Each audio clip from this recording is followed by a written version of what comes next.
I think now I can, safely say this. And you don't judge me unless, like, I don't know, like, if I were to say, like, no, I wanted Philadelphia to win that series, or I wanted, like, the New York Rangers to win that series, or the Chicago Blackhawks, like, the teams that that I rationally hate. However, I kind of did want the Habs to win that series because I kind of like their core. They have Suzuki, they have Hudson, they have Caulfield, and I own Demidov in a dynasty league, so I'm pretty happy about that. So, yeah, last night I was watching the overtime because after I got done walking timber, like I was listening to it on like the radio, and I came back and I was starting to watch the rest of the overtime, and then I saw that goal go in by Alex Newhook, and you know I just had the feeling of like, yeah, oh yeah, all right, feels good inside. Funny enough, I was expecting you to reference the other part of that song, but I'm very surprised by what you went with.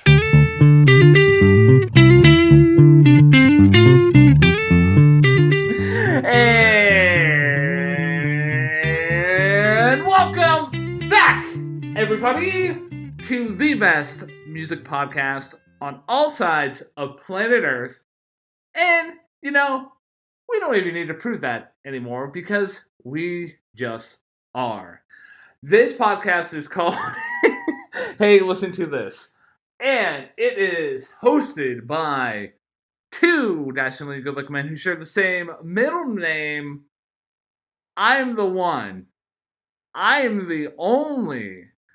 I'm the one who's asking the dear listener and my co host out there to never settle for fine, Ryan James Kearns. And I am the one, the only, the I will not settle for fine because I don't want to pay it, Matthew James Durzik. And for those of you who are wondering what it is that we do here on Hey Listen, this is your first time listening in, or maybe your second time and you were listening the first time, I was like, what the hell are these guys doing? What we do here on Hey Listen to This is we talk about music. Every week we pick an album that we want to talk about, whether it's an album we like, an album that's culturally relevant, one that might be on the charts for reasons of liking or cultural relevance, or just something that may have been released in the current year. And we go through the album that we talk about track by track, line by line, note by note. We pick out what we like, what we don't like, what we thought could have improved, what we thought could not be improved is just immaculate. And at the end of every episode, we give the album a rating out of 10. And we recommend an album based on the album we just talked about. And we pick a new album for discussion next week. And so continues the cycle. So, Ryan, what did we talk about last week on this lovely podcast of ours? Last week, we decided to break the seal and talk about Justin Bieber, and specifically his album Swag, released in 2025. The reasons why we talked about it, I mean, I talked about it in the episode, but for the dear listener out there who hasn't listened to the episode, feel free to, go listen to it. Like, it was a entertaining episode. We both had opinions about it.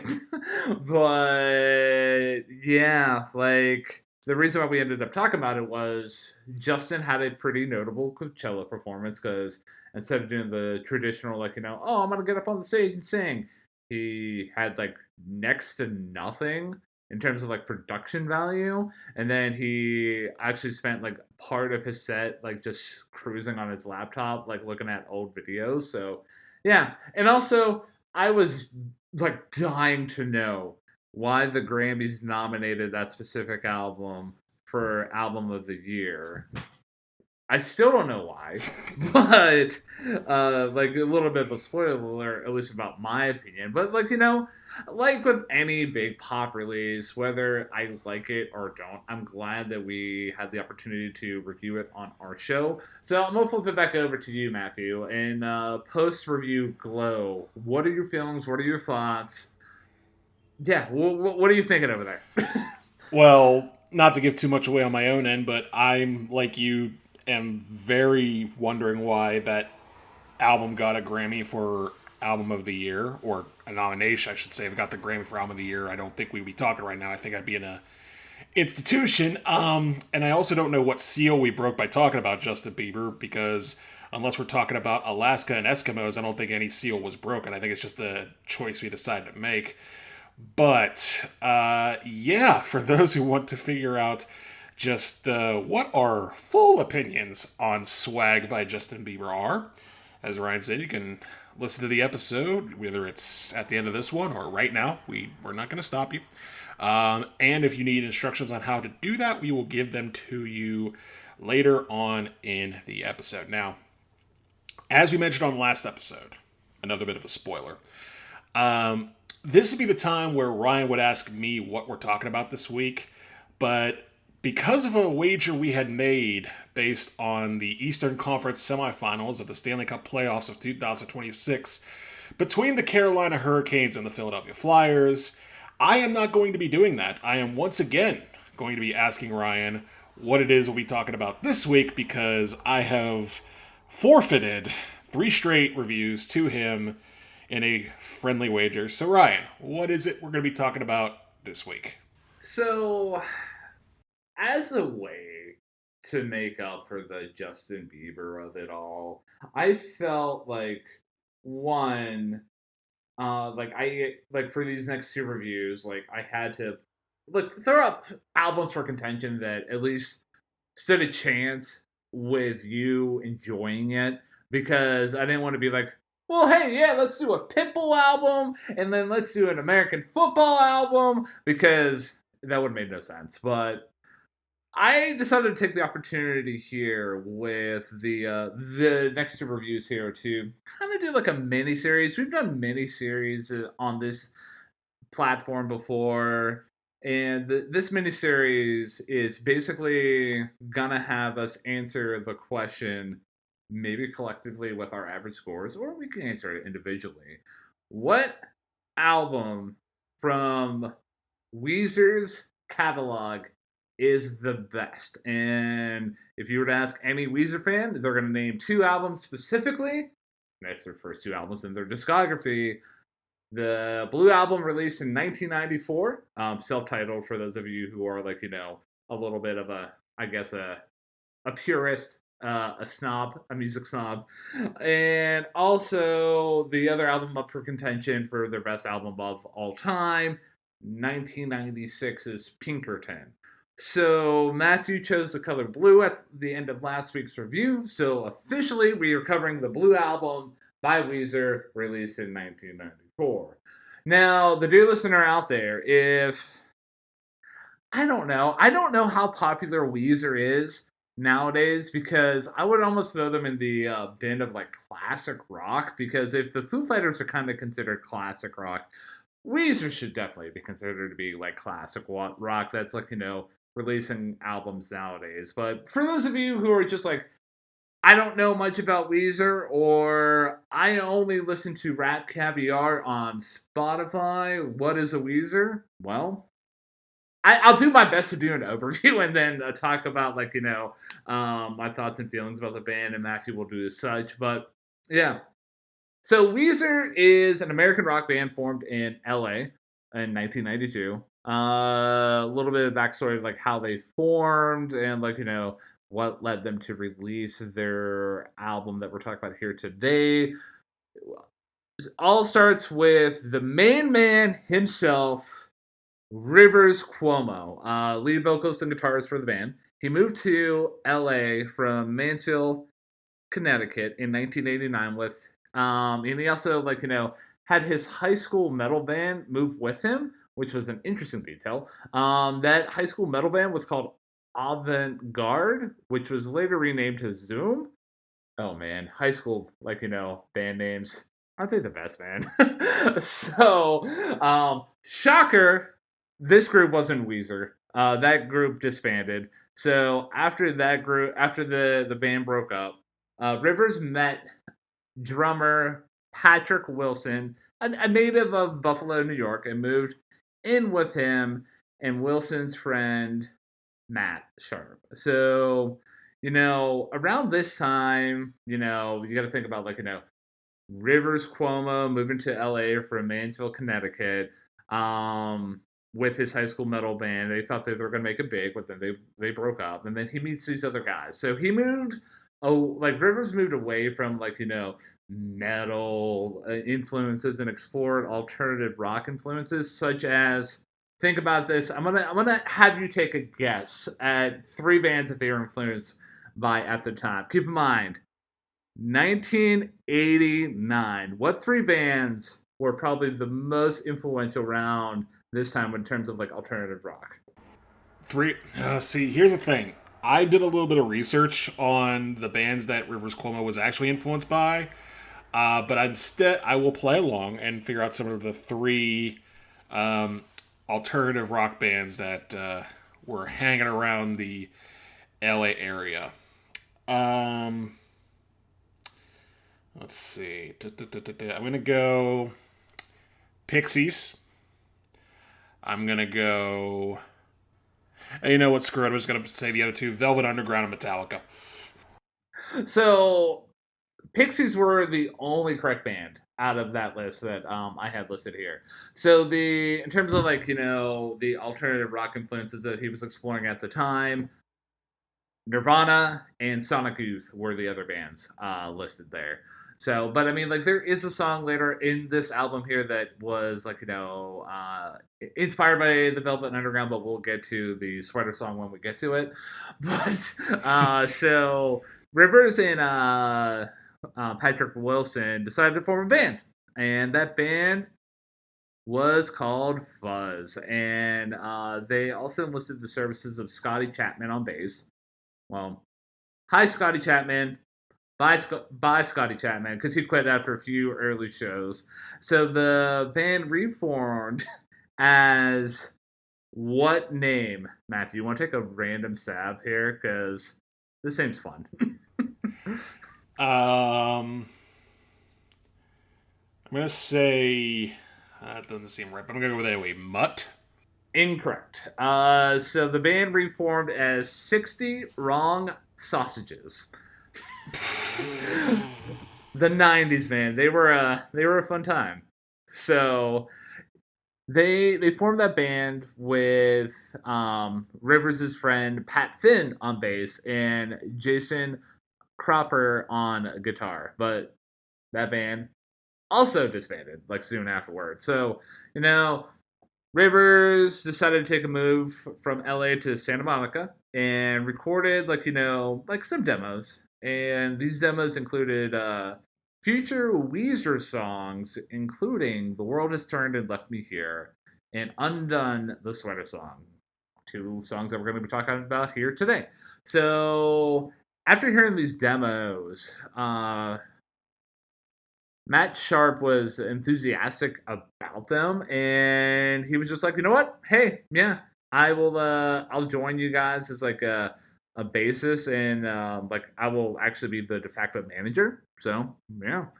So Rivers, Wilson, Sharp, and they actually held on to Jason Cropper on guitar.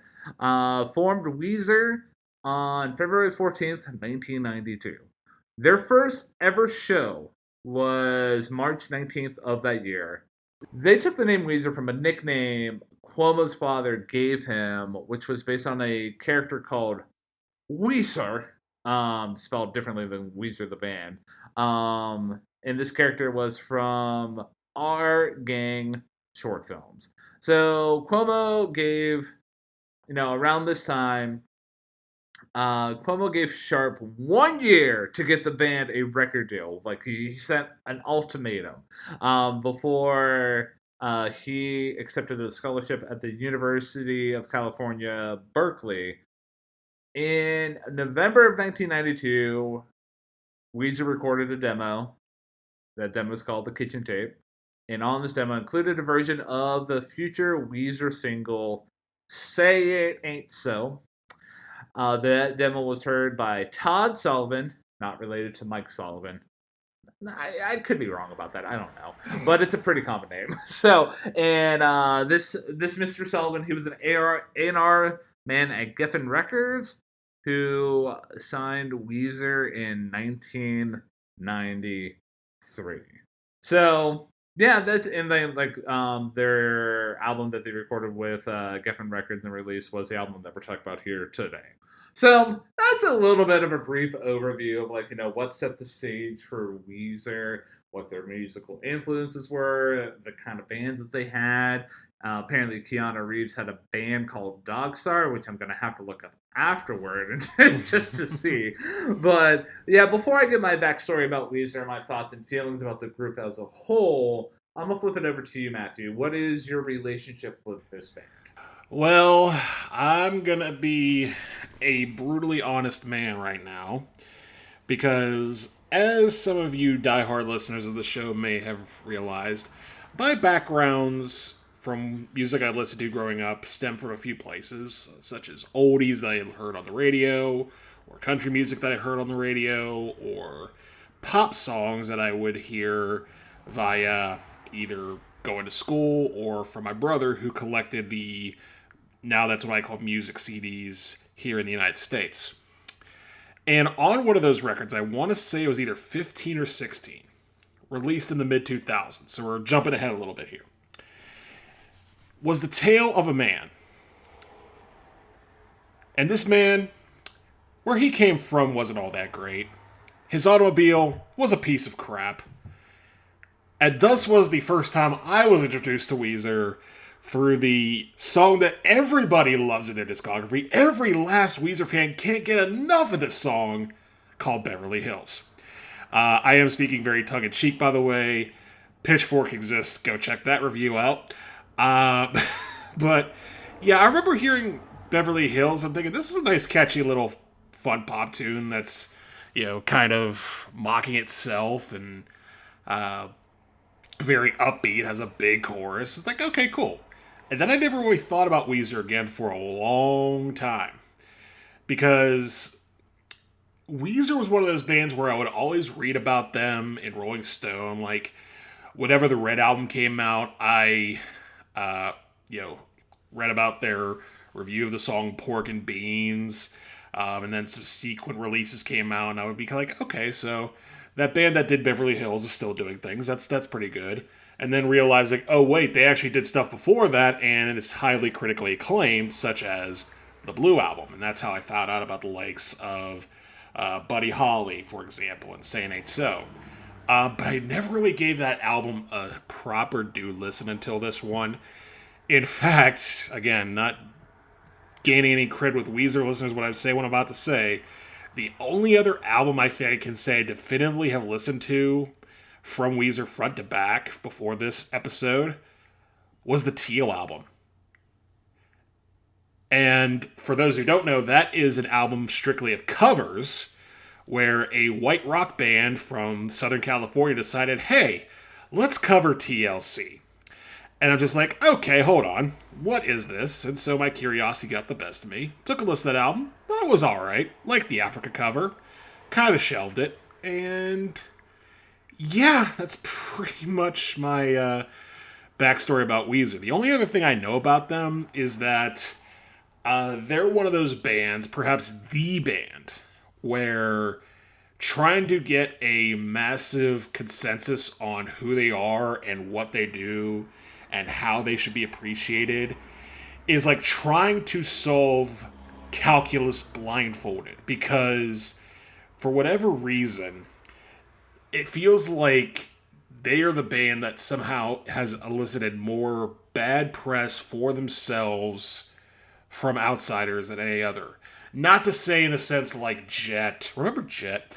Or somebody like Drake, or somebody like, I don't know, Greta Van Fleet, for example, where they're just consistently, getting dogged on or pounced on by critics. Weezer was very inconsistent in that regard. They go from, hey, everybody loves this, to, hey, everybody hates this, to, hey, what is that? And so they've always kind of been a really odd band for me in that regard, but I will admit that my experience with them up until this review has been rather limited. So that's my brief, if confused, backstory about my dealings with Weezer. I was kind of anticipating you saying, like, hey, believe it or not, and this might, like, lessen the credibility with, like, Weezer fans out there. But the only album prior to doing this review that I've listened to from head to toe was Gratitude. And that album, like, for those of you who aren't aware, and Weezer fans out there are probably aware, that's often cited as, like, their worst album of, like, all time. Like, fuck that album. Which, I don't know. Like, that album has one good song on it, from my recollection, the big single off of it. But, anyways, my relationship with Weezer, it's gonna kind of differ from yours, but ultimately, like, what you said about, like, trying to self calculus blindfolded. One, excellent, excellent, excellent metaphor there. But two, like, I don't know. I feel like with Weezer definitely falls into like a nerdy kind of band, and anything within like nerd culture, a la Star Wars, a la I don't know, like insert any of like sci-fi fiction thing, like people are gonna have a lot of hard opinions. So where do my opinions stand? Well, like my first proper introduction to the group, it was I can't really pinpoint, oh, like your Beverly Hills story, because I don't have an origin point like that. Weezer's always kind of been a band that's been around while I was growing up, whether it's like singles like Island in the Sun or Hash Pipe. And as I grew older, Beverly Hills like came across my radar. So yeah, like that those tracks have always kind of existed up until the point that one faithful, moment in high school for me. I was playing Rock Band with my buddies Mike and Sean, and there was a song that we played there in Rock Band called "Say It Ain't So," and it's by Weezer. So that was, I guess, my first tipping off point in terms of like, oh, Weezer has some good stuff. Let me kind of check out what they have to offer. But I never went into like the Blue album proper, because around that time, if I'm not mistaken, the Red album came out, and like the lead single off of that album being Pork and Beans made it into my rotation. But I never dove into that album properly. And like even taking a look at their catalog right now on YouTube Music, um, I can't really say with any certainty that I think it was actually Ratitude. That was the first proper album that I listened head to toe from Weezer, and I know, like, I literally just said like that's the worst album. Like, I'm starting from the bottom. Where can I go from here? Well, like after that, like when Hurley came out, I listened to Hurley. And then around this time, I think I actually made my way back into their earlier stuff, like, the Blue album, Pinkerton, the Green album, and Make Believe. And then, like, after that, Everything Will Be Alright in the End came out. And then the White album came out. And, like, the rest of their catalog came out. I think I skipped Pacific Daydream, and I think that might have been because Anthony Fantano probably gave that a negative review, and I'm like, okay, I don't have to waste my time for this. But I was a fan of the Teal album. Never really dug the Black album. Okay Human's a good album. And then from there, like, I think I listened to Van Weezer, like, maybe a handful of times. Maybe I need to get back into that record. But, yeah. Overall, though, like, they've been an album. The Weezer has always been a band where like I take it album by album, because like some albums are gonna hit, some albums are not gonna hit, and they're not gonna be worth my time. But overall, though, like the thing that kind of strikes me most about this band, and we're gonna circle back to this point, is that there are two albums that diehard, like, Weezer fans hold up as like the holy grail of the band, and those two albums are the Blue Album and Pinkerton. There's actually like I think there's even like a cult following with like Pinkerton specifically, but like people like also would contend like the Blue Album's like their best album of all time, and I don't know. Like I'm gonna have my thoughts about the Blue Album, but like the other albums the Red Album, Make Believe, like those albums that people had strong opinions about. I don't think that they're garbage. I mean, I've listened to worse stuff here on this show. I mean, Imagine Dragons exists, I guess, but yeah, that like I don't know. I'm not standing here saying leave Weezer alone, but I just the hate that this band gets. It's interesting from album to album, but yeah, here we are, man. We are gonna be diving into this group. We're gonna be answering, one of the questions out there in like rock music canon. Which album from Weezer is better, the Blue Album or Pinkerton? Yeah.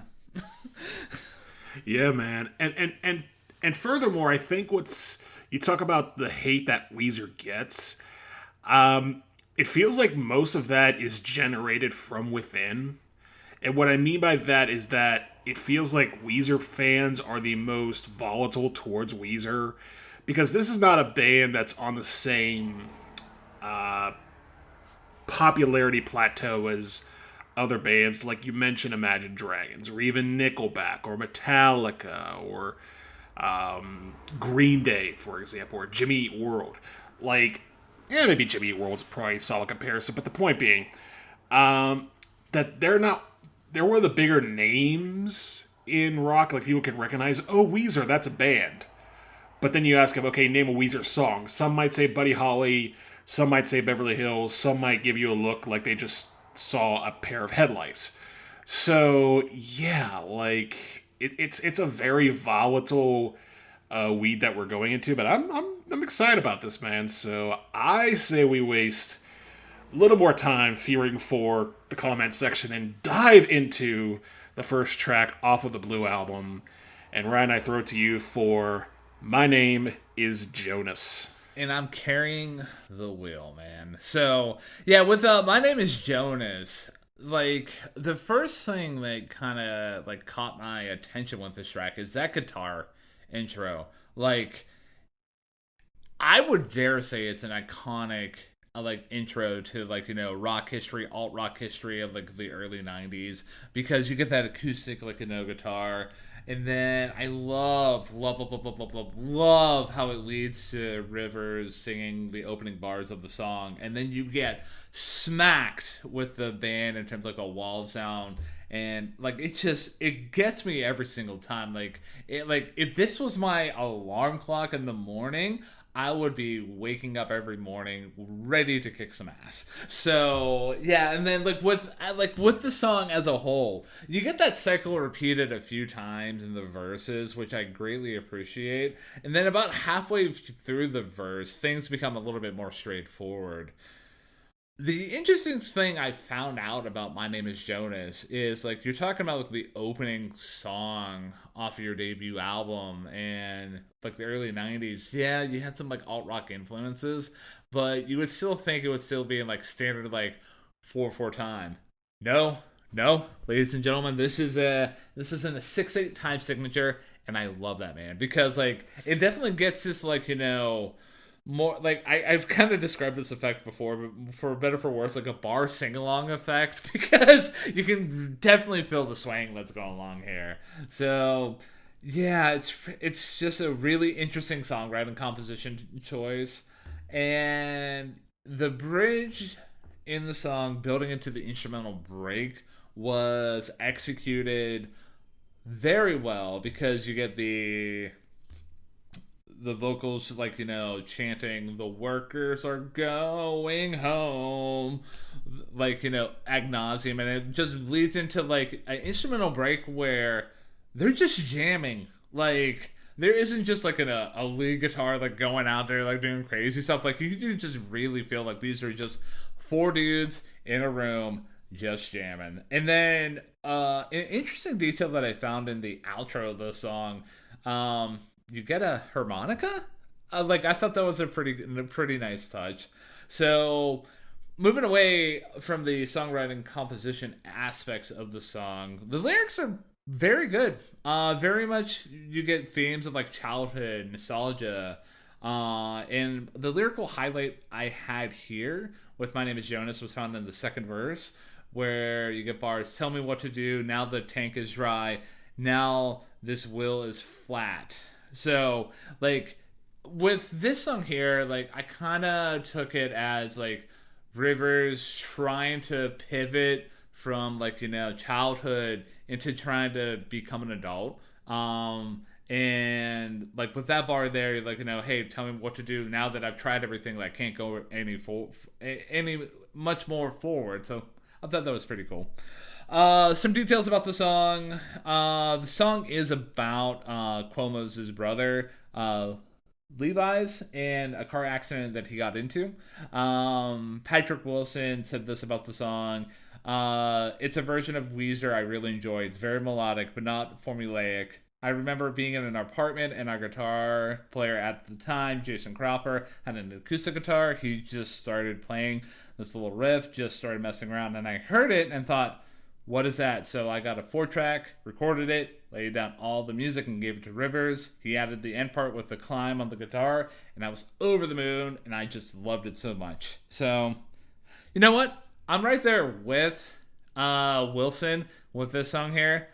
I just love it so much. It's a highlight for me. It's a treat for me every single time that I go back to this album and this song specifically. So, coming out of the gates, we are starting red hot here with me. My Name Is Jonas. It's definitely carrying that will for me. So much so that it's my favorite track off the whole album. Wow. All right. Right out of the gate. That's happened a few times as of late where you've been coming in red hot. Because I think it was the Los Campesinos review that you did the same thing where that opening track happened to be your treat track as well. And I respect that, man. I very much respect that.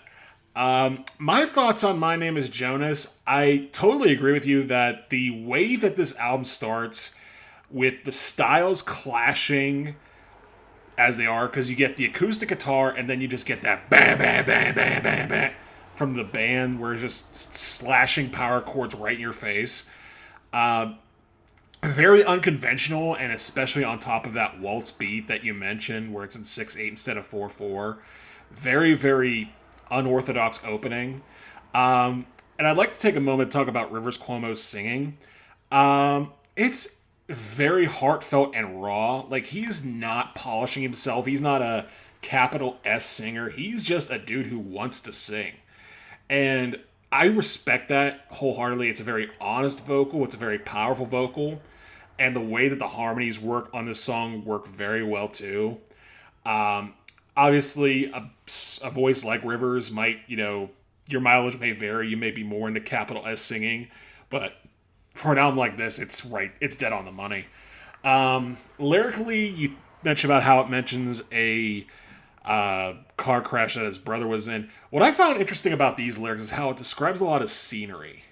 Like, for this being the first song off your debut album, and here you are talking about, My Name Is Jonas, and, the guards are, the foremen are going away. And it's talking about things that you typically wouldn't hear in any rock song, let alone your first shot on a major label album. It is a very bold choice, and I'm here to say it works. Like, it is a very strong choice. And what I really like the most about this song, probably even more so than the song itself, is just that fact that they went with such an unconventional riff around lyrics I just came up with type of song as their first introduction to the world. Like, for reasons we'll get into very, very soon, they could have easily gone a much more safer, much more what you expect from 90s rock direction with this album, and they chose not to do that. And I very, very much respect them for doing that. So, I really don't have anything else to add on top of what you already said about My Name Is Jonas. Full disclosure, I have a top 3 and a bottom 0. This is not in my top 3. I have it as a great song in the great song bucket. Fair enough, man. Fair enough. And yeah, I well, like I will reveal my hand because I didn't mention that during my like dissection about My Name Is Jonas, but I have a top three, bottom nothing as well. And there was a handful of tracks that could have like well, it was between this track and another track, my second favorite track, that I had to bounce back and forth like a handful of times, and I after much reflection, I just love this song so much. So like, it earned its place in my top track spot. And before we kick it into No One Else, I just want to give some context where this album and when it was released, 94, and around this time within the the music landscape, the A&R label guys, they were trying to find the next Nirvana because Nirvana came out with Nevermind and just essentially like sent the music industry into like a tailspin because like everyone was trying to find the next Nirvana. So yeah, My Name Is Jonas isn't a conventional track within the rock landscape as it is, but it worked within what the music industry was trying to push at the time. So yeah, I just want to add that context because it's just I've been kind of getting into like early '90s alt rock history, and that was just a detail that just popped in my head. So are you ready though for the next track here, which some fans might say is like a part one of a part two in the sequence here, with the next track specifically being No One Else? Yes, I am ready to talk about No One Else. This track is everything I was just talking about at the end of My Name Is Jonas. To me, this sounds like the safe bet song. And here you have a song about a guy that wants a girl who basically has thoughts, feelings, reactions, activities, daily interactions with no one else but him. It's a rather possessive song in that regard, but for what it is worth, the band does sound great throughout it. The guitar sounds very crunchy. It's in 4/4, so things are more where you expect them to be. The vocals sound very good, and I think it's about this time we should mention that the producer for this album, the Blue Album by Weezer, is... Do you know who that is, by the way? Not off the top of my head. Believe it or not, and I didn't realize it until I did my research either, the producer of the Blue Album was Ric Ocasek. A rather recent subject we covered on the show, he was the lead singer of The Cars. So, I bring that up because this track sounds a lot like The Cars.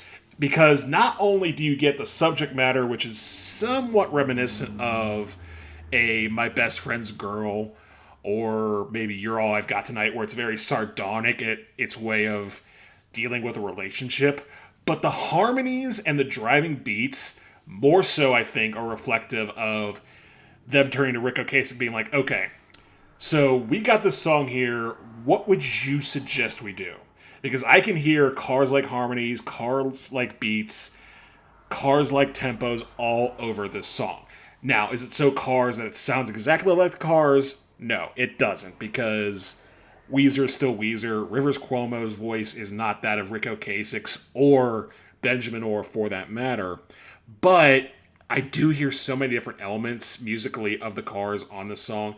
And that's not a bad thing, because, spoiler alert, I like that album, and this track is good too.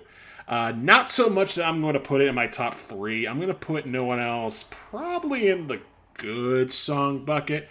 But, again, I have to reiterate, I'm glad the band decided to go with My Name Is Jonas first, because if they had gone with No One Else first, they may have been written off or cast off as just, oh, another 90s band with some up-tempo beats, some decent guitar, and some interesting but not super interesting lyrics. My Name Is Jonas was an absolute kick through the door. No One Else is just walking through that said door. So I'm gonna maybe push back a little bit because I feel like with no one else here, the like if like this song here was just like the only like part of the story, like because I do subscribe to the theory that the world has turned and left me here is part two of the story, like maybe the lyrics here would not be as like I guess impactful, but like for me no one else the lyrics are definitely carrying the weight of the song. Like the song composition alone outside of like the words that are being sung are like it's still decent to good, but yeah, this song here though it's generally regarded as a satire, and like here you get a the point of view of a overly jealous and protective boyfriend, and you get bars like like just the chorus alone is like crazy. I want a girl who will laugh for no one else. When I'm away she puts her makeup on the shelf. When I'm away she never leaves the house. Like, for someone who just went to go see the movie Obsession, like that, yeah, just if you know, but like just alone, like again, Weezer's not like literally saying this; they're just singing from the point of view of a douchebag boyfriend, and then my lyrical highlight here actually comes in the second verse, and it's essentially the whole entire verse where you get bars where River's singing, "My girl's got eyeballs in the back of her head. She looks around and around. It makes me sad to see her like that." Well, dude, the reason why she's like that is because you're a dick. So, yeah, like, again, like, it's not like world breaking lyrics, but if you actually, like, look at it contextually, like, yeah, it's pretty obvious that's the reason why. But yeah, Patrick Wilson's on record saying about the song, like, if this song would have came out, like, nowadays, it would probably have been, like, canceled so hard. So, yeah. But moving outside of, like, the words that are being sung, though, like, the guitars sound good, like, very crunchy, like, very much like home base for Weezer in this album. The melody in the chorus is pretty simple and effective. I'm glad that you brought up the Cars, like, producer influence there because I can definitely see that from my point of view as well. And the build up to the guitar solo and the solo itself was pretty good. So yeah, I'm putting no one else. I'm putting it in the good song bucket because it's solid. It has some nice fun elements to it, and if I were to be like coming across this outside of the context of the album, I might not skip it in terms of like what it has to offer, but it gets the job done for me, my friend. That's pretty much where I'm at with it too. It gets the job done. It's not a very standoutish track, but it's certainly not a bad track by any means. It's got good stuff in it, good elements, good performances, and very sardonic lyrics in regards to dealing with relationships about women. I had not realized, again, that this was part one of two. In fact, I have a theory later on about what my part one and two is on this album alone, and it's not involving this song. But with that being said, I will turn it over to you for your part two, and what many consider part two of this sequence, which is "The World Has Turned and Left Me Here." So with "The World Has Turned and Left Me Here," I've kind of hinted at it pretty hard that yeah, man, this is the part two of No One Else. This is the part two. Well, yeah, in this song here, like that girl that the douchebag was dating in the previous track, she's left him, and I absolutely love how heartbroken this guy is here because you get lyrics about him making love to this girl's memory and talking to a photograph for hours. I wonder, did Nickelback hear the song and said, "Hey, wait, there's a song here"? Oh man, Nickelback! Shout out to you guys. Maybe we'll talk about you one day. But yeah, the lyrics here, like I alluded to, very sad boy, and it's just so good. I'm glad to see this guy get his comeuppance.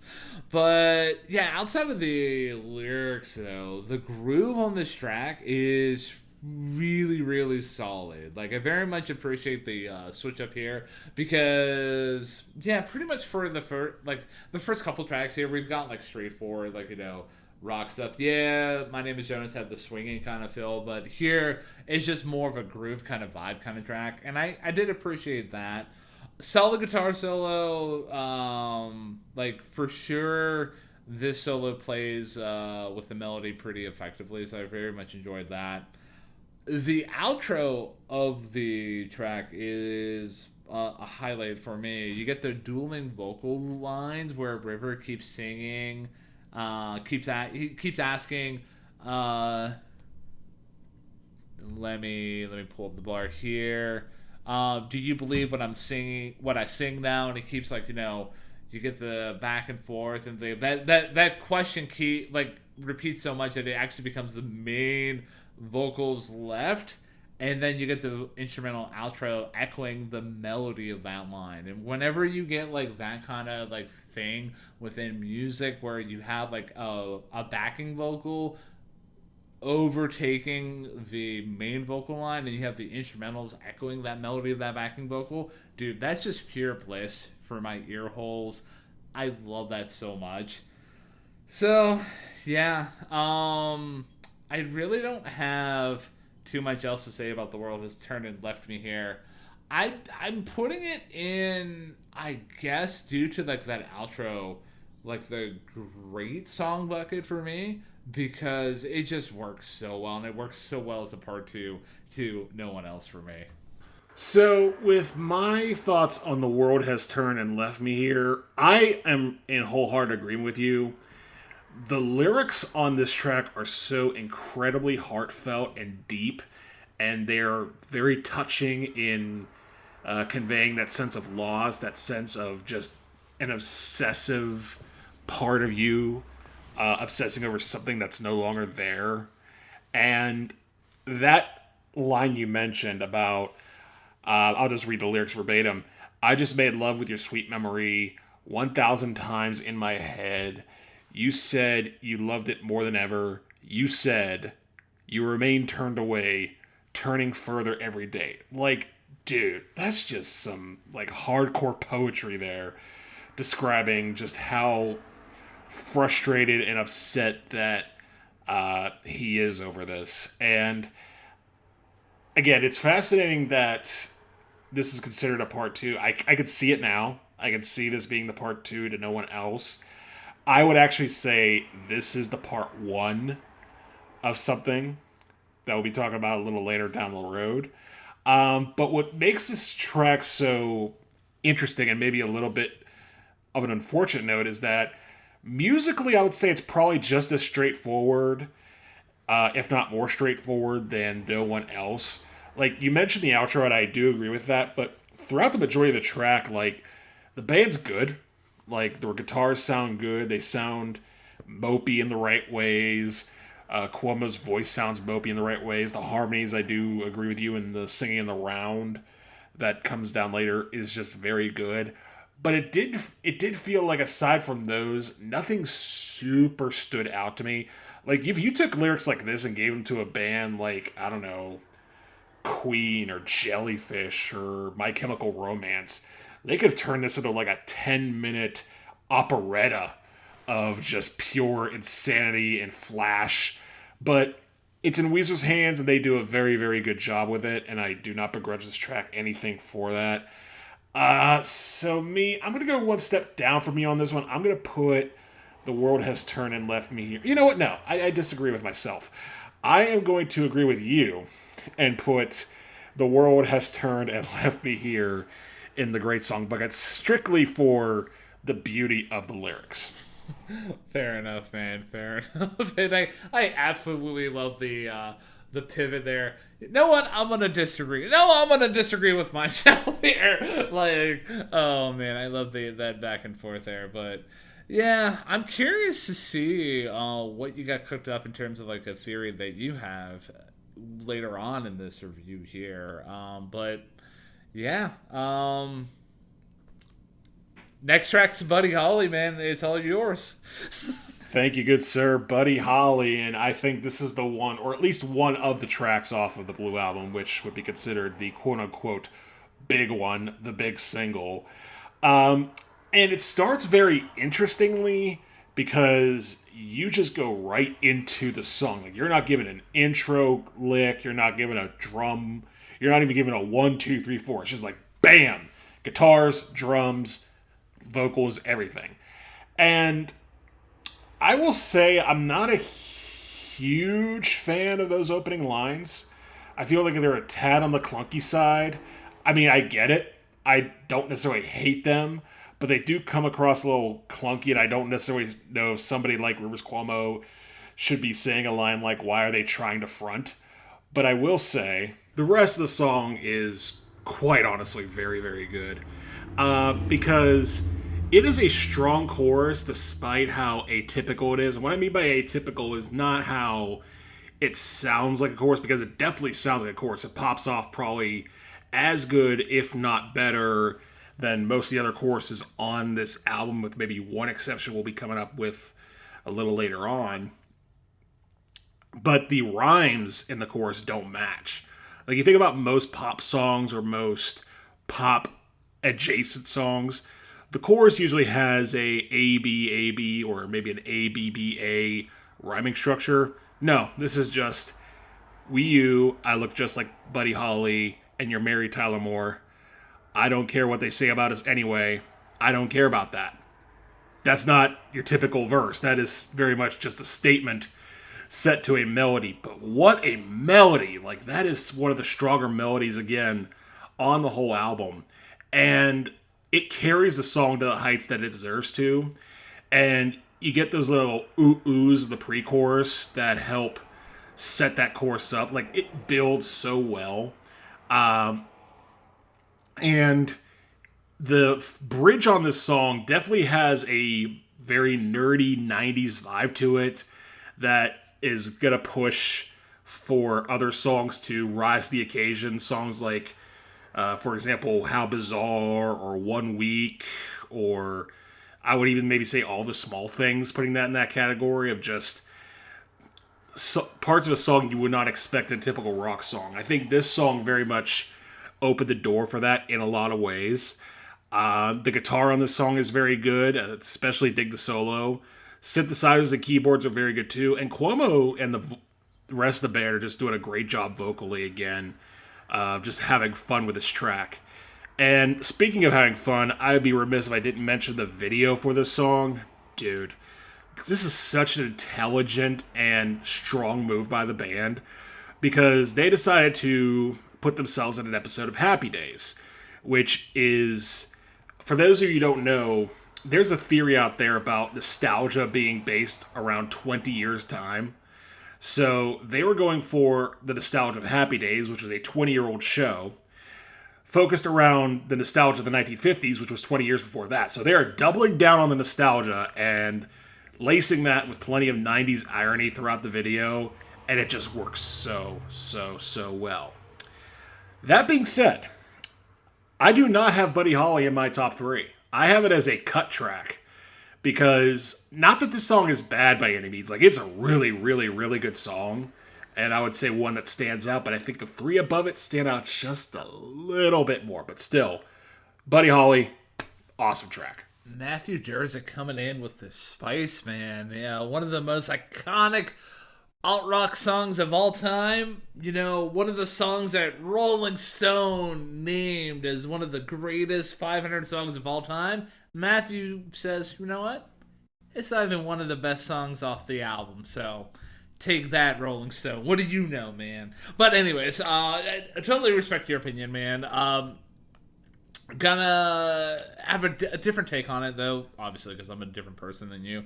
But, yeah. One thing that I wanted to just start out of the gate and say, I know you took issue with the opening bars and you were just saying like, hey, they're not the best lyrics.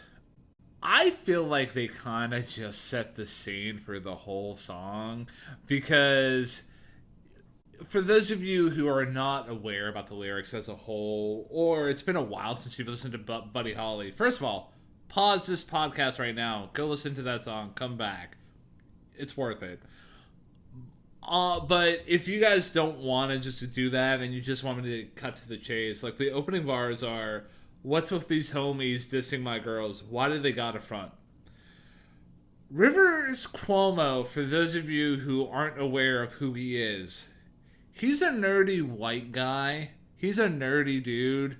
For him to say this is just funny shit, man. Like, I just absolutely love that. So, yeah.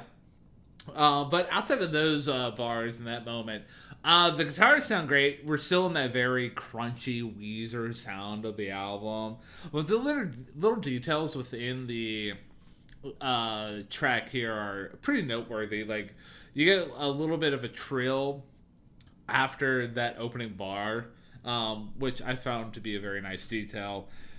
And the chorus, like you illustrated, it's just such a good chorus. Like, it's a great melody, and you will never forget it once you hear it. Like, it's so simple, so effective, and like, Rivers can write a pretty good chorus. Who'd have thunk, man? But like after the chorus, I love the guitar coming in and echoing that melody line that's already been established. It's a very nice touch. I already illustrated my love for that with the previous track, "The World Has Turned and Left Me Here." So yeah, absolutely love that. The bridge you already kind of highlighted, but I'm gonna flesh it out even further. It's fantastic. You're again getting bars about like how this guy is trying to be like this tough guy, but honestly deep down he's just a nerdy dude. And the way that it's delivered with this kind of like rapid like rap kind of flow, like it's completely unique in a song like this, and I absolutely dig it wholeheartedly. The guitar solo, I do want to know, and when I found this detail out, thanks to genius.com, my mind was kind of blown. So, the track is called Buddy Holly. Fun fact, the single was released on September 7th, 1994, which would have been Buddy Holly's 58th birthday. So, that's fun. And the notes in the guitar solo are a reference to Buddy Holly's song "Every Day." So, in which the notes that comprise the chorus are based in the solo. So, like, that was just a detail that I found out that just absolutely blew my brain wide open. I absolutely love that. So, yeah. For a song that, the producer had to prod Cuomo to like include it in the Blue album because Rivers did have like a lot of confidence about it, but he wanted it on the second record, which was originally planned to be a new wave album with synths and big guitars, which when we get to Pinkerton next week, that's going to be an interesting thing to think about. But yeah, for an album that wasn't even going to be included on the debut album, I'm glad that it did, and Weezer was probably glad that it did, because it was thanks to this song that they were able to really just break through into the mainstream. And yeah, the only other thing I got to say about Buddy Holly is, unlike you, this did pop into my top 3. And this was a specific song that was up for contention for the top track, because up until I think I made the decision before we hopped onto the call that, yeah, I think I'm going to go with My Name Is Jonas as my favorite track, thus putting Buddy Holly as my second favorite track off the record. Mad respect to that, man. And I will say, I did not make that distinction that A, they released it on Buddy Holly's birthday, or B, that it was the guitar solo and the notes were lifted from a Buddy Holly song. I'm gonna have to go back and listen to that because that is very, very cool. And yeah, as far as this not being in my top three, like it's a solid number four. Like again, the other three songs, I'll explain why I favored them just a little bit more so than Buddy Holly, but that's not to take away from Buddy Holly. It's just again just a great song, deserves its hit status, deserves its pushing of Weezer into the common knowledge that we all share. It's great. It's really great. But that being said, I am ready to pivot on over to the final track of the front half of the record, track 5 of 10, and that is Undone dash the sweater song. Ryan, floor is yours. So, fun fact about this song here, my relationship with it. Prior to doing this review here, dude, I felt like this song here was going to be the song that was going to trip me up, because if someone were to ask me, like, 6 months prior to doing this review, hey, Ryan, what song off of the Blue Album don't you like? I would have been like, the Sweater Song, completely overrated. Well, turns out I have a different opinion now.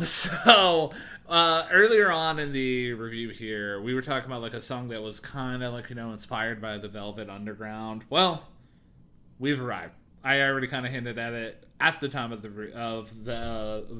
review earlier, but yeah, we've arrived. Rivers is on record saying he was trying to write a Velvet Underground type song because he was super into them. And he also kind of says that after he wrote, it wasn't until years after I wrote it that I realized it was a complete ripoff of Sanitarium by Metallica, which that's a very interesting comparison. It might have been a very long. It's probably been too long since I've listened to that track by Metallica, so I don't get the connection. But I kind of get the Metallica, not the Metallica, the Velvet Underground kind of influence here. But yeah, the Velvet Underground influence you hear right away with that, like, angular guitar riff, kicking everything off. And yeah, I very much enjoyed that angular guitar riff, and then the spoken word part. Like, this song here feels like you're going through the stages of like going to a party and everything like that, because you get you get the opening part where the two dudes are talking about, like, going to well, they're actually at a show where, like, you just have people be like, hey man, yeah, this is my favorite band, hey, you want a beer, hey, you want to go to a party after the show, yeah man, it's gonna be the best, yeah. Like, that was absolutely a very nice touch. And then in the verses of Undone, the Sweater Song, you get kind of like, bars where it kind of hints at Rivers is kind of losing his brain and he's losing his confidence, because you get in verse 1, I'm me be, goddamn, I am, I can sing and hear me, know me. Like, what? like I absolutely love, like, the portrait here where you get Rivers trying to portray it, like, being this nervous wreck. So the chorus itself in Undone, the Sweater Song, is so solid and powerful.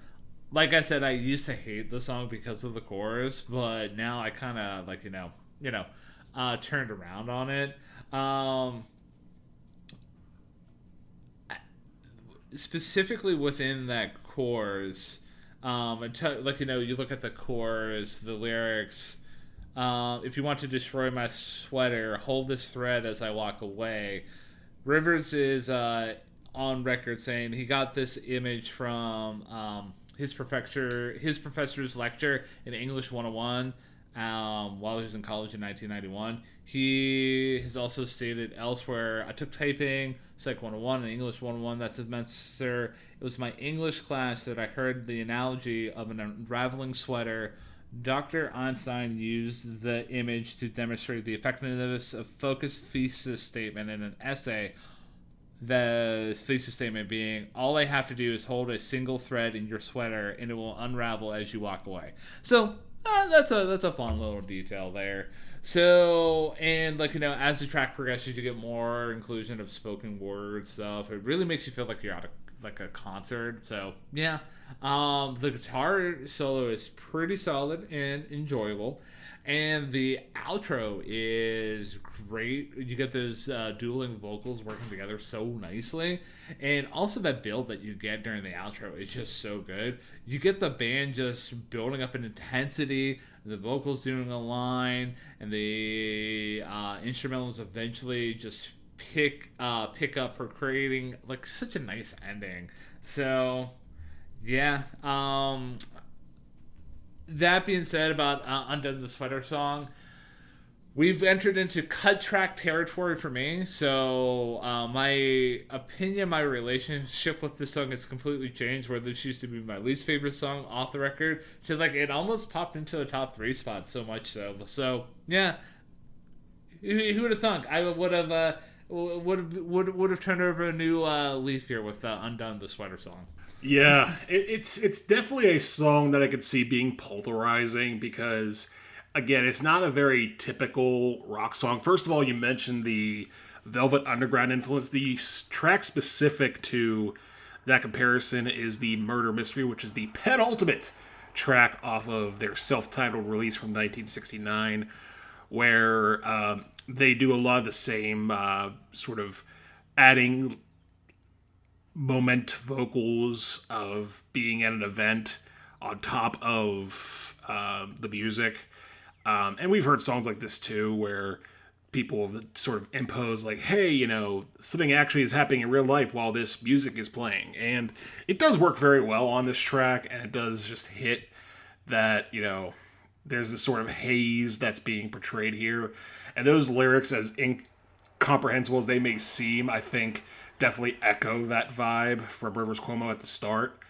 Then you get to that chorus, man, and for as simplistic as the lyrics are on this track, they are so good because basically it is a track in which Rivers Cuomo is talking about depression and anxiety and just feeling frustrated to the point where he's saying, listen, if you just want to keep dragging me along, take this thread of my sweater, I'll keep walking away until it unravels, and then eventually I'll be naked lying on the floor. I will have come undone. Not just undone through his sweater, but undone spiritually, which for the record has to be taken as a metaphor, because if you are wearing a sweater and someone unravels the sweater to the point where you are naked, that means the entire body is the sweater, and that is just an hilarious image to me.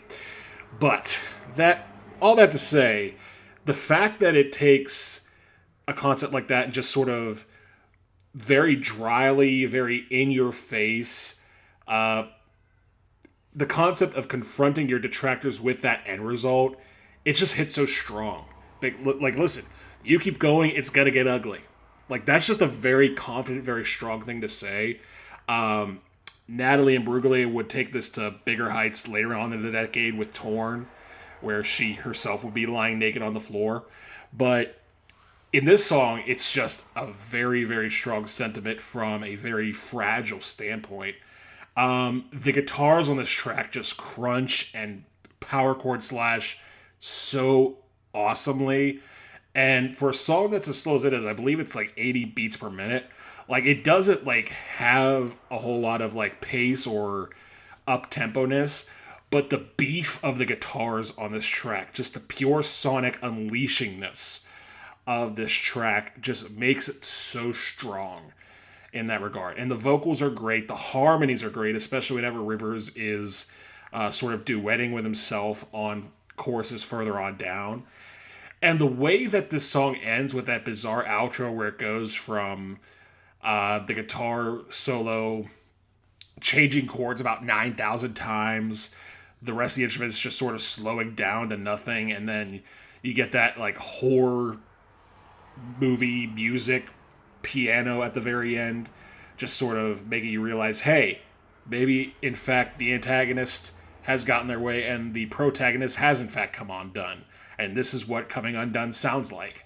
Like, that's pretty direct too, and may not be too deep, but it works so well and it creates such a sonic environment for this song to thrive in. Again, lyrically, there's not a whole lot there, but what is there is great. The music's great, the concept is great, and the Velvet Underground ran with the Murder Mystery back in 1969, but that song is a song that walked so this could run. I do have the Sweater song in my top 3 at number 2. I can respect that wholeheartedly, man, and I need to listen to more Velvet Underground in my life, so like just to just I don't know, get a better appreciation for what they have to do. But yeah, very much appreciated your dissection about that track there, and yeah, this song's just a good song, man, throughout, and I'm glad that I've turned around on it. So much so that it almost popped into my top 3, and I'm glad that it's in your top 3, man. So we've officially popped in to you should one part of your hand, and I was kind of salivating for it, like, whoa, what else is gonna be there, man? Say it ain't so. Maybe that'll be there. I don't know. We'll see. But in the meantime, before we kick it into the back half of the Blue Album by Weezer, released in 1994, Matthew, I have a question for you in the year of our Lord 2026. And what is that question in the year of 2026, good sir? If the dear listener out there right now is very much enjoying our review of the Blue Album by Weezer, and they want to help support what we do on a week in, week out basis, that way we keep pumping out episodes that they're just going to enjoy, what are some ways that they can do such things to help keep us keeping on week in and week out? And then also on top of that, if they want to connect with us on other platforms to get bonus points there, and if they really are just feeling the spice, man, and they really want to like get us to do a Phil Collins review, what is a way that they can reach out to us to make that review happen, my dude? Well, we'll get to the Phil Collins part in a little bit, but first we'll start with how they can continue to listen to Hey Listen to This, and that is by finding us on your favorite podcasting platform of choice. We upload our stuff every week to the likes of Spotify, Apple Podcasts, Pocket Cast, and even YouTube. We are on YouTube as well. We upload our episodes to those platforms every week. So that is where you want to start to get into us and check out this episode as well as our entire back catalog. And if you're there and you like what you hear, don't be afraid to give us that 5-star rating. Subscribe to our feeds on the audio platforms. If you're on YouTube, we all know the triad now: like, comment, subscribe, and that is how you can connect with us that way. Now, let's say you find a certain episode from a certain genre that you like. Maybe you're into the likes of Bjork, or maybe you're into the likes of something like the Beatles, and you're thinking, okay, I like that, and I know someone else likes that, but I'm not sure who exactly likes that.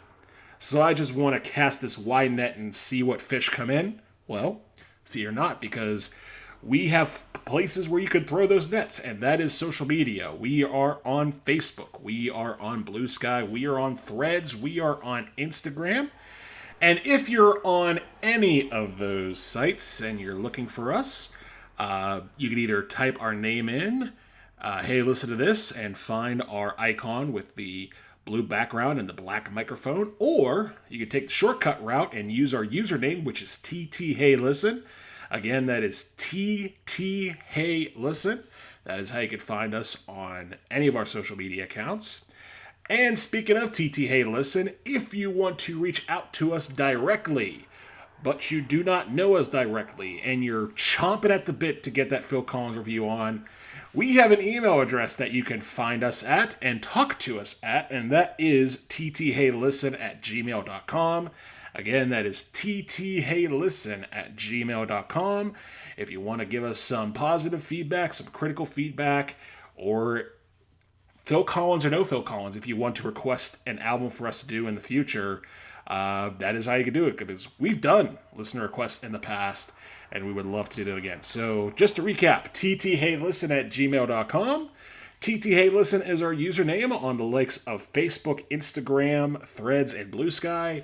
And you can listen to our shows with uploads every week wherever podcasts are found, such as Pocket Cast, Apple Podcasts, Spotify, and YouTube. And as always, to those who have done that for all 120 plus episodes, or perhaps just a couple here or there, no judgment.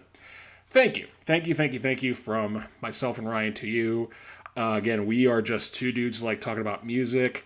We are not sponsored by any type of cryptocurrency. We're not sponsored by any type of health food regimen. We're just two dudes who like to talk about music. And from one dude to another dude, my dude, thank you, as always, for being a wonderful co-host and providing some interesting topics to talk about, whether or not we agree on them, whether or not we think those albums are worth merit, and other spoilers I will not release any further from last week's episode.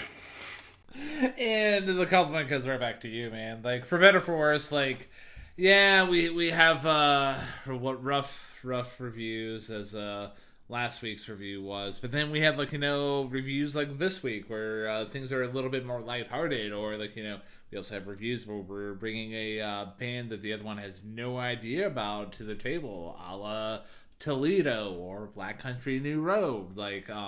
It's very much a good time doing these reviews. It's a blast just talking about music with you, man.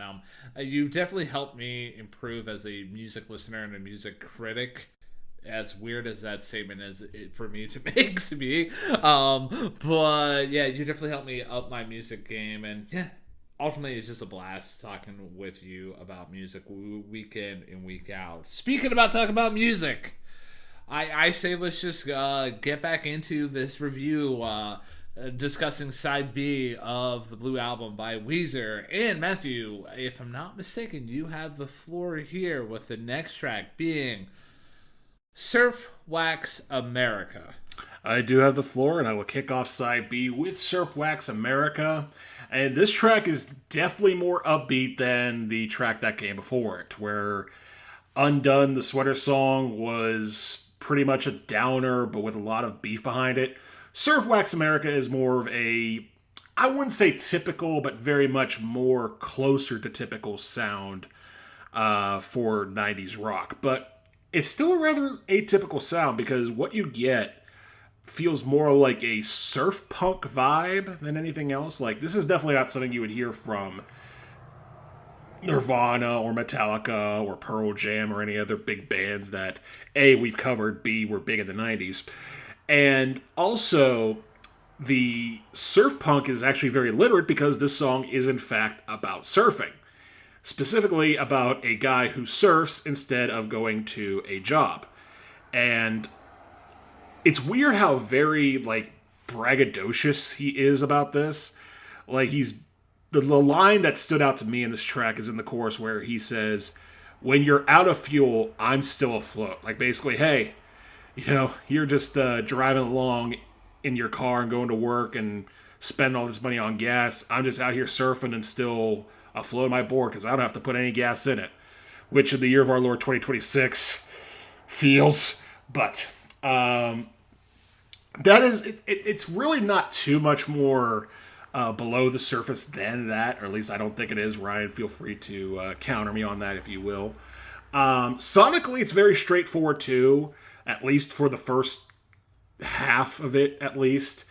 But then you get to the bridge where it pulls back a lot. I mean, so much a lot that I feel like I had to turn the volume up at that point, where I was just like, are we done here, or are they still going? Like, what's going on here? And if I were to say there was a low light on the entire album, I'd probably say it's that. Because I feel like you could have maybe dipped it down a little bit more, but they just pulled it so far back to the point where I was like, are you guys saying anything? But ultimately, I decided to not knock that against the track as a whole, because this track's fun. Like, it's just a fun ditty about surfing instead of working, and these guys being from Southern California feels very apropos. So yeah, and not only that, but after that bridge, which pulls back so far, the build up to get back into the final choruses are very, very good. So yeah, Surf Wax America, bit of a silly song, bit of a sort of fun song to cut the mustard between the track before it and the track after it. So yeah, I'm going to put Surf Wax America in the good song bucket. I think the way that you kind of described it right there with it's a good like like in between track between like the heavy hitters of like Undone and like Saying Ain't So yeah, that was a very like nailed right on the head moment there. Like I know for like a couple of the songs here with the review, I've kind of said, hey man, there's a little bit more deeper meaning to the lyrics. You really don't get much here because you could say like, yeah, this is somebody who'd rather go surfing than work, but it's legitimately what you just said. And like you can also sub it out with like somebody who would rather like do a fun activity than adulthood. I'm like, okay, cool, but that's still kind of just using the same kind of terminology. You're just switching the words around. So yeah, lyrics are what they are. The section I do want to highlight though lyrically though is all along the undertow is strengthening its hold. I never thought it'd come to this. Now I can never go home. That section's found in the bridge, and the undertow here I kind of took as like the societal pressure for him to like be an adult and like go to work instead of surf. So yeah, and I never thought it'd come to this, but now I can never go home. Never thought like oh hey, I never thought I just succumb to the pressure of like society or whatever. But yeah, it was just an interesting bar for me. I had a more of a positive experience though when you did get that shift in gears during the final course. You illustrated with your thoughts about like, wait, are they saying anything? Like what's going on here? I thought that section was great, and it very much kind of like portrayed the scene of going home and like driving away after like surfing all day. I've never surfed, so I can't relate to that feeling, but it's still like driving away in the sunset, and then the band just kicks it into that final stretch, which they just kick ass with during that part. Lyrics as a whole though, they're pretty solid given the subject material, which like it's pretty basic. The chorus is pretty solid, very much enjoyed that. This song, I don't know if you mentioned it in your dissection, but very, very, very inspired by the Beach Boys. Like, this is basically the Beach Boys doing punk rock to a T.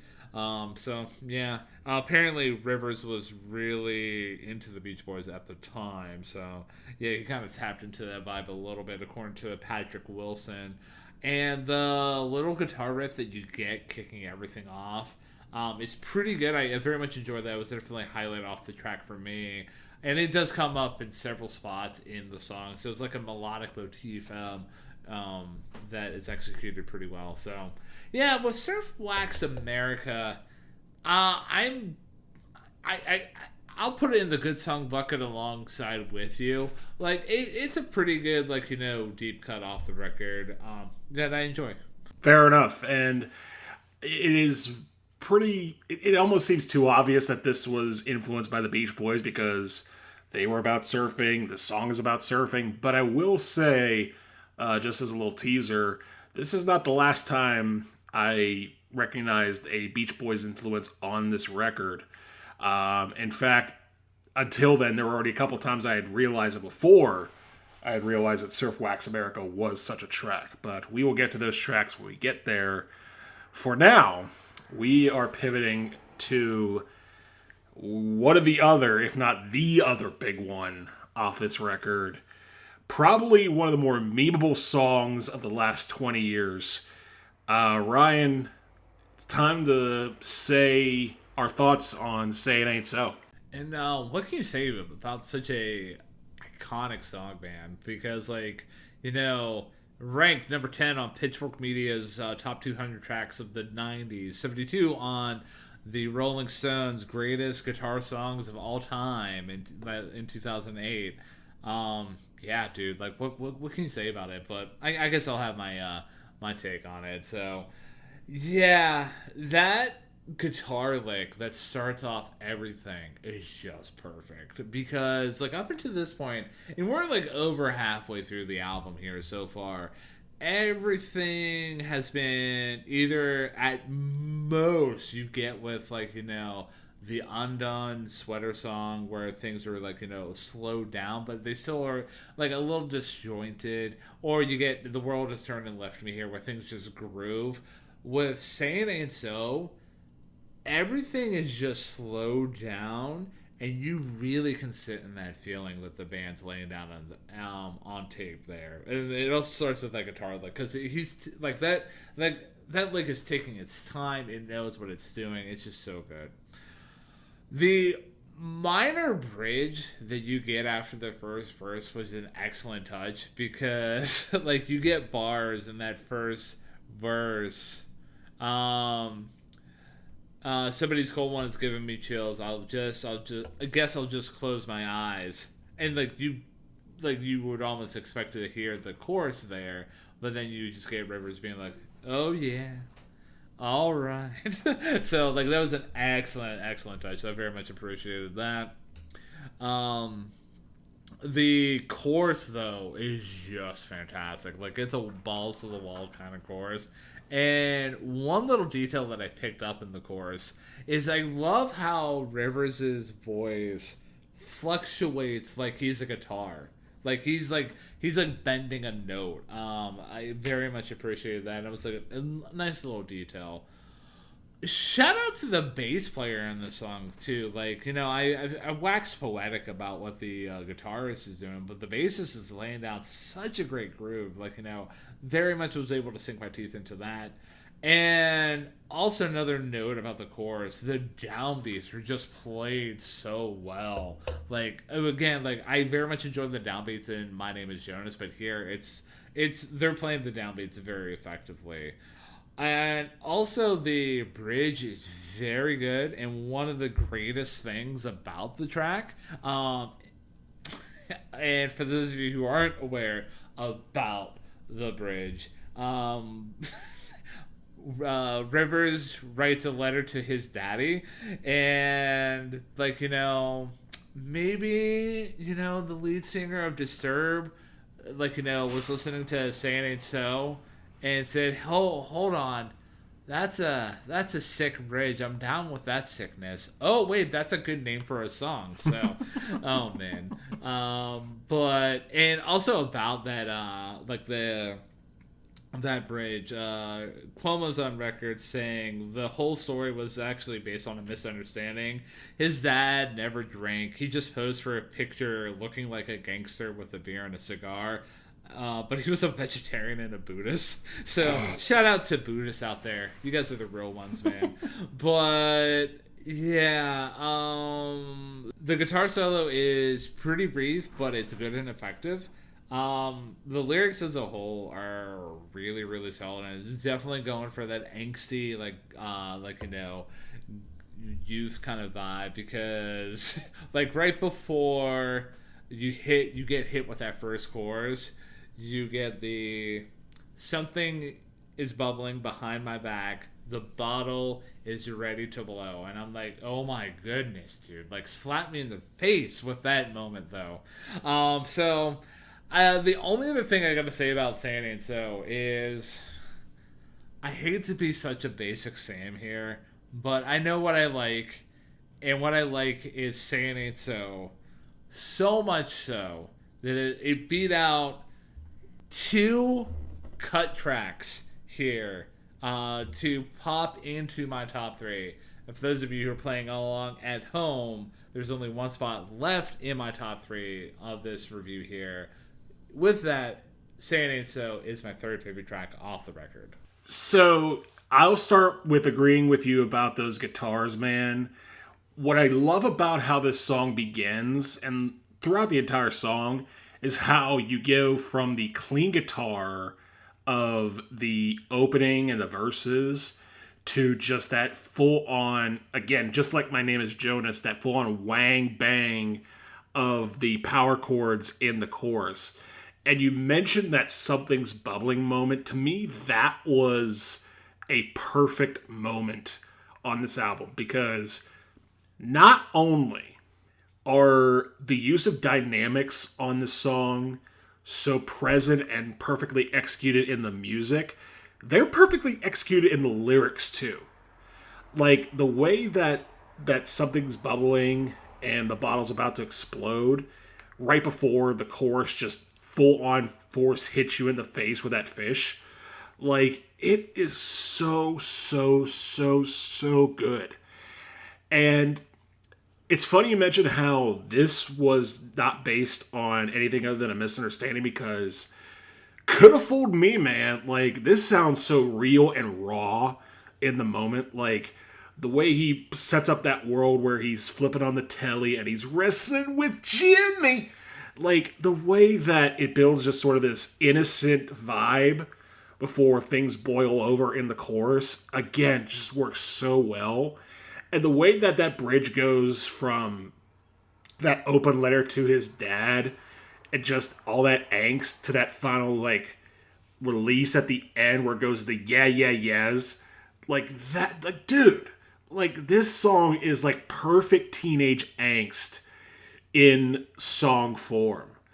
And the dynamics not only help the story pop, it helps the music pop. And it just works so well. I really don't have anything else to add from what you've already said because you gave a very, very good description of Say It Ain't So. The only thing I'll have left to add is that it's in my top 3 too, and it is right at the top. Say It Ain't So is my number 1 song off the Blue album. And I can totally respect that, man. This song is just so good, man. It definitely deserves all the accolades that it's gotten over the years. So, with that being said, man, there's not a proper pivot point that I can execute here. So let's go in the garage. Let's go in the garage. So we go from the power chords of Say It Ain't So to something a bit more subdued. You get that harmonica for the first time since My Name Is Jonas. And not only do I think that is a nice change, it is, I think, essential to building the world of the sonic environment that this song is creating. Because basically this song is what it says it is. It's a song about being in the garage. And you talked about how Surf Wax America was inspired by the Beach Boys. This was really the first time I noticed a Beach Boys influence on this record, because this is basically Rivers Cuomo's answer to In My Room. And it's modified for his sound and for his life. Because on the verses, he's talking about how he is a giant nerd. He is nerding out to D&D with his 12-sided die. He's got Kiss posters. He's a fan of Nightcrawler. You know, wonderful bedfellows, if I do say so myself. And to me, when he talks about on the verses towards the end where he's talking about how the garage is a safe place where he can sing the songs that he cares about even if no one else does, to me, that is not only such a great line and a great ideology, but to me it is the thesis statement of this entire album. Because what is the Blue Album? What is Weezer? Other than Rivers Cuomo and his bandmates in their garage playing whatever it is the hell they want to play. So it's a very simplistic song in that regard, because once you get to the chorus, you pretty much understand where he's coming from, basically saying, here's all the stuff in my garage, I hope you like it, and if you don't, well, I don't care. It's simplistic, but it's super effective, and it just hits the feels of any nerd who wants that sort of paradise of isolation where they could just be themselves and not have to worry about anything else. Like, it's just such a great sentiment. So, yeah, musically speaking, it's pretty solid as far as the guitar sounding great, the harmonica sounds great, and what I love too is how after the choruses and at the end with the harmonica specifically, you get that sort of running motif of in the garage, almost like a superhero theme. Like, I'm in the garage and I'm Garage Man. I am the hero here. And again, it's just nerdy stuff to a T. And this might be one of the nerdiest songs I've ever heard, but I mean that in the most positive way possible. Just like that. My top three's completed. I got In the Garage in at number three. Wow. I definitely could have called. I definitely didn't call that one. That's a phone that I didn't dial, man. So and like for me, like the reason why I didn't pick that up is that I thought maybe like Only in Dreams could have been like your third favorite track, or but yeah, my thoughts about In the Garage, like it's fine, like it gets the job done, like the couple things that you highlighted here, like the one thing that really stood out to me is that ending of the chorus where In the Garage, like that little bar, like is a nice notable thing. And I also enjoyed the harmonica, like kicking everything off, like that was a nice touch. But yeah, like in between those like moments, like it's just it's basically like Weezer showing their self awareness to a T. Like you already went over like the description of the lyrics, so I'm not gonna step in your toes there. But like, yeah, you just basically Weezer just saying stuff like, "Hey, like I'm in my garage. Like this is what I'm doing." Like, and like outside of the lyrics, like the instrumentation's fine. Like it gets the job done. The chorus is solid. It doesn't overstay its welcome, but it's pretty basic. I feel like though the song could have benefited from like maybe some slightly longer verses. Like the lyrics themselves aren't that bad. And if it wasn't for like the nice like concluding motif of like In the Garage, like like it would have been like pretty much of a nothing burger kind of song here. So if I had to like I don't have a bottom track within the Blue Album here, but this track here is like the only song that I would maybe put in like the mid song bucket. It's not a horrible song, but there's just a whole lot of nothing for me to sink my teeth into, dude. And I understand that. And I will again, this is a simplistic song. Like it very much makes its point and leaves it at that. I will grant you that. It's just for me, the point it made was such a strong feeling that I have because I can't speak for all men or all people, but there are people out there that have their sort of like isolated environments where they can enjoy the things they want to enjoy and not be bothered. So I empathize with that. I very much empathize with that as a concept because sometimes you just want to get away from the world that wants you to be what it is and not have to deal with all that crap. So yeah, I very much hit a chord within the garage, but I can understand it slipping one ear and out the other if not caught in that same way. So that being said, Ryan, I will pivot over to you for the penultimate track off of the Blue Album, and that is Holiday. So with Holiday, we get a time signature change. I love how we get like thrown back into the 6/8 time feel. So very much enjoyed that. The motif here that is established by the guitar slightly at the start of the song and then flushed out in the chorus is pretty solid. The chorus itself, while I'm talking about the chorus, is pretty good. Like I'm enjoying again like the effective downbeat hits within the instrumentation.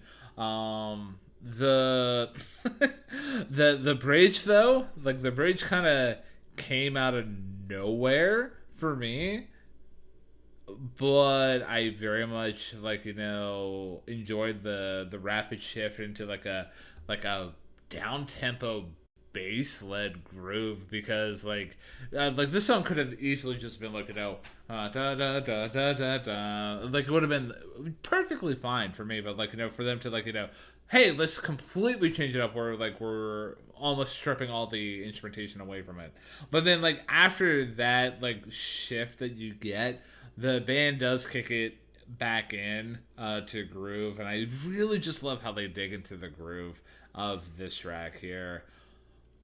for the first time in the review here, and I mean no like no shit like shade when I say this. I'm gonna give a shout out to the drummer because the drumming towards the back half of the track was just pretty impressive.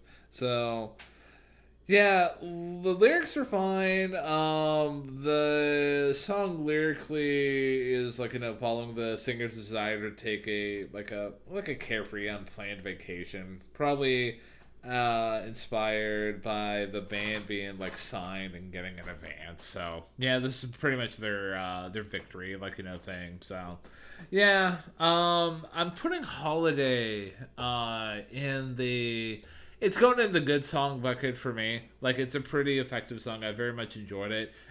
Catch Me on a Different Day, it could be in the great song bucket, but yeah, I enjoy it nonetheless. And for me, my thoughts on Holiday, first of all, I agree with you that the way that it goes back into the waltz style of My Name Is Jonas was pretty cool, and I appreciate that they once again decided to go down that rabbit hole. It's funny that you mentioned how the entire song is about looking to go on a long vacation. To me, this more so is, for the third time in four songs, a tribute to the Beach Boys because they had a song that is referenced word for word in the song, which is Let's Go Away for a While. Now, while the Beach Boys song was instrumental that we talked about when we did our Pet Sounds review, this one feels like a lyrical version of that, I assume.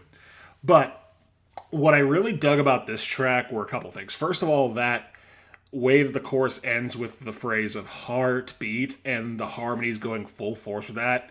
Dug that. Love those harmonies. And I will agree with you that the drumming on this track is great. Like, it just doesn't really...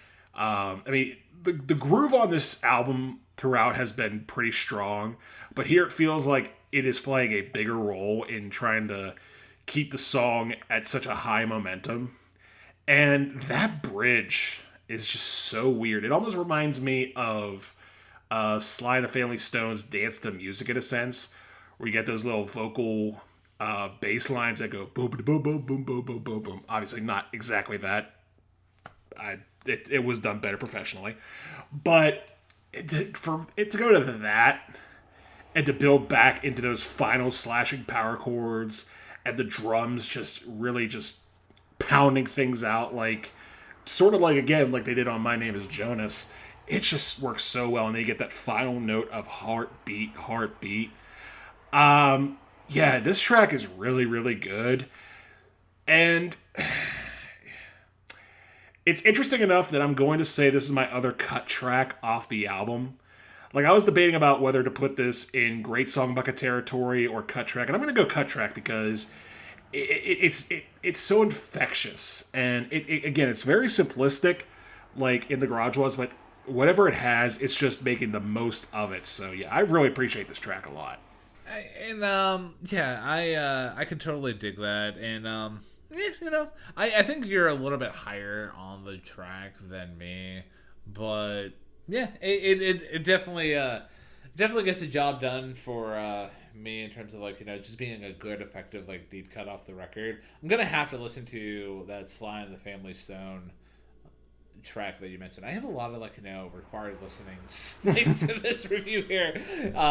We've talked about a lot of different random artists, but yeah. Without any further ado, are you ready to close this Mamma Jamma down by talking about the ending track, the closing track off of the Blue Album by Weezer, with that being Only in Dreams? I very much am ready to talk about Only in Dreams, and I'll start with the first thing you hear, and one of the best things about the song, that bass though, man. Like, it is just prime, good bass stuff. I'm talking Descendants, Milo Goes to College level bass on this track. Like, it is just, it pops, but it lays down the groove so nicely.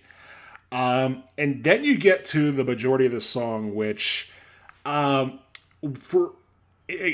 seems to be like a theme throughout side B, maybe the exception of Saying Ain't So, where the lyrics are pretty simplistic, but they get the job done, man, and they are devastating in their regard of um, being about obsessing over someone who keeps appearing in dreams but isn't appearing in real life. I mean, as a concept in songwriting, that's not anything new, really. But the way that Rivers Cuomo is writing about this, it's just pretty vivid.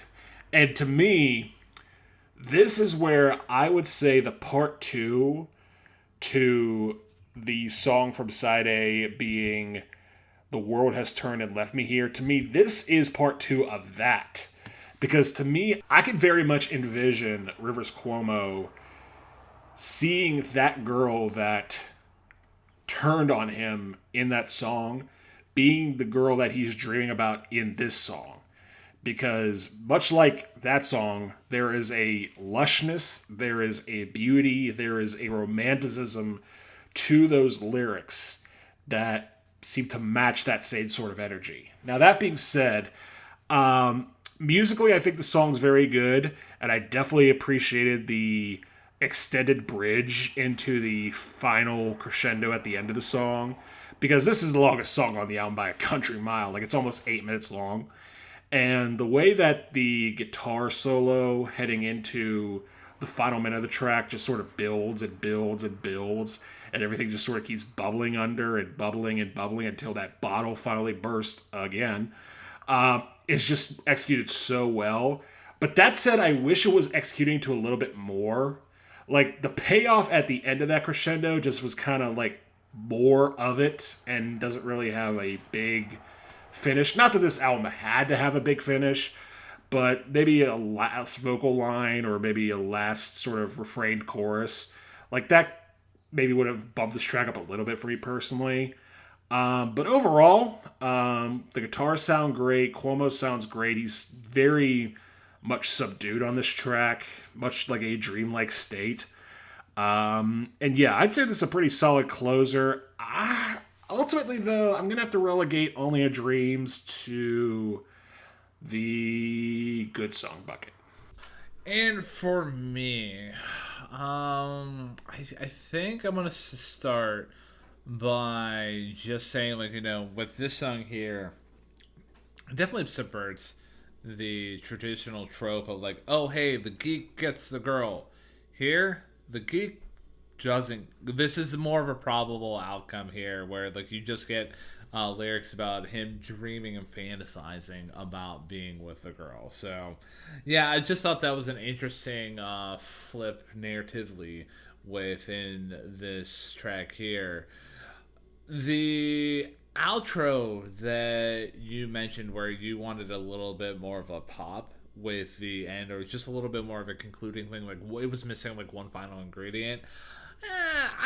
I thought it was perfect in terms of like how they executed the fade out into the song, fade out of the song, and then they brought it back in a fiery fashion, man. Where, like, if they would have just did a straight out fade out, it would have been like, okay, yeah, I get it. That was a decent way to end off the track. But then they brought it back with that intensity. So I do agree with you, though. That bass lick starting everything off, I'm very much enjoying the instrumentation here. Like, I'm in my happy place here with this track instrumentally, and also, like, shout out to the guitar player. Like, they're executing a very good counterpart to the bass, just laying down just such an effective lick.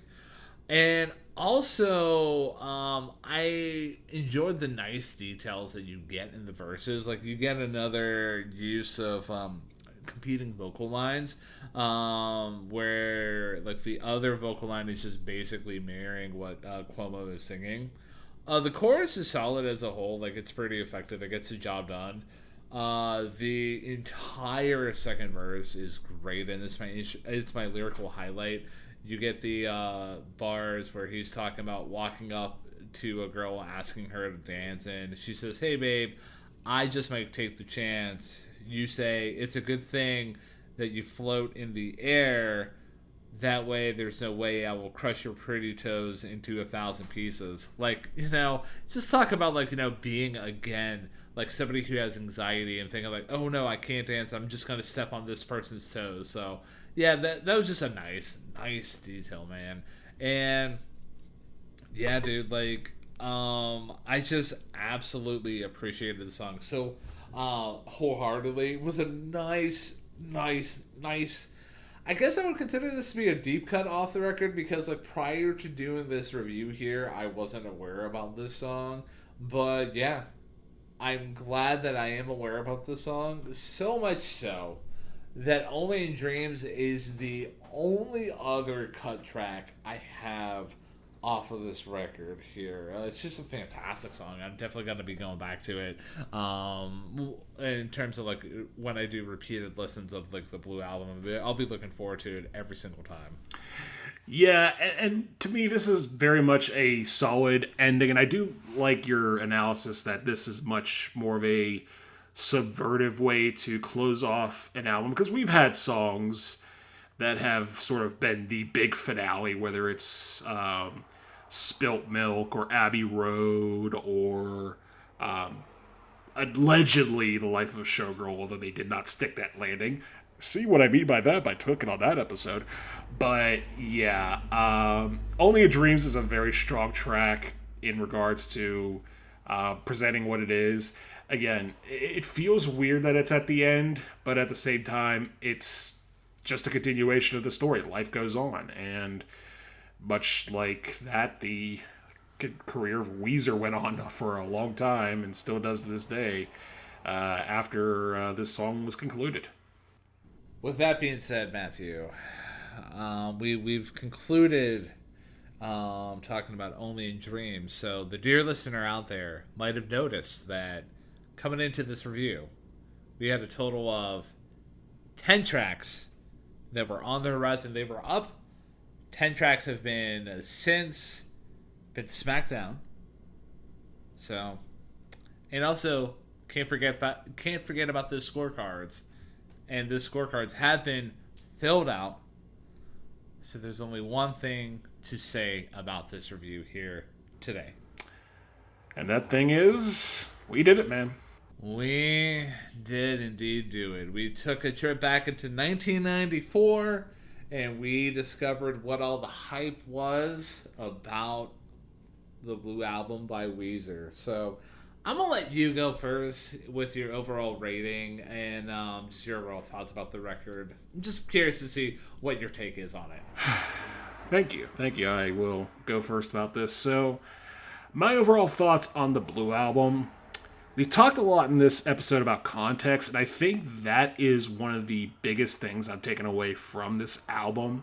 And one of the things I've noticed pretty much throughout every listen I've done for this review is the context of where this album was in rock history, coming on the heels of the grunge scene, coming on the heels of what would become the adult alternative scene, which is basically softer grunge, and even the punk revival that was started by Green Day around this very same time. Weezer very much defied and then defined what it is that they did as part of that scene. Because you talk about starting an album like this with My Name Is Jonas, you're already defying expectations. And then you get to the bigger songs like Saying Ain't So, Buddy Holly, where things just pop off in a way that you're more accustomed to expecting. Even there are moments where there are things you do not expect that are leaping out of the speakers at you. Now, granted, this does take a while to get started, but once it gets started, man, like, there's not a bad cut on this album, and everything is consistent throughout. The band is consistent, Rivers Cuomo is consistent, and the quality is consistent despite the songs and what they are being relatively inconsistent. Like, there are consistent elements throughout, but each song is a new journey. And it's kind of hard to not see where rock headed after this, because I would say a lot of the bands that came in the late 90s and early 2000s, like Jimmy Eat World,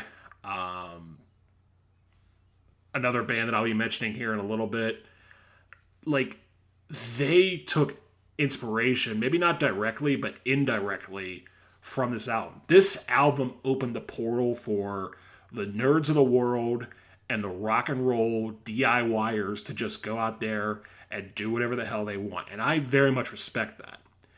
That said, I don't quite think this is in the territory of like one of the greatest albums of all time. Like, because again, there are tracks like two of the first three where I thought, okay, the music's solid, the lyrics are very good, but it just didn't like elevate itself enough for me. But the tracks that did elevate themselves, which is pretty much half the record, did so in a way that will make me come back to it pretty much every single time. So, all that to say, I am giving the Blue Album by Weezer an 8.5 out of 10.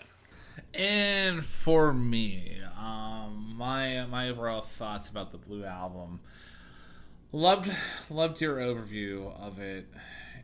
It's just interesting for me with an album like this where, for the dear listener at home, and Matthew was probably paying attention as well, like I had my top three obviously, and then I had two cut tracks that I very much enjoyed throughout. And then throughout the record, you get like, interesting details. Like, one track that I just want to like specifically highlight is The World Has Turned and Left Me Here, where there was just that moment where towards the outro, you get that background vocal doing a line, then that becomes the main vocal line, and then the instrumentals take that bar and just like just right off into the sunset. That's pure musical bliss for me.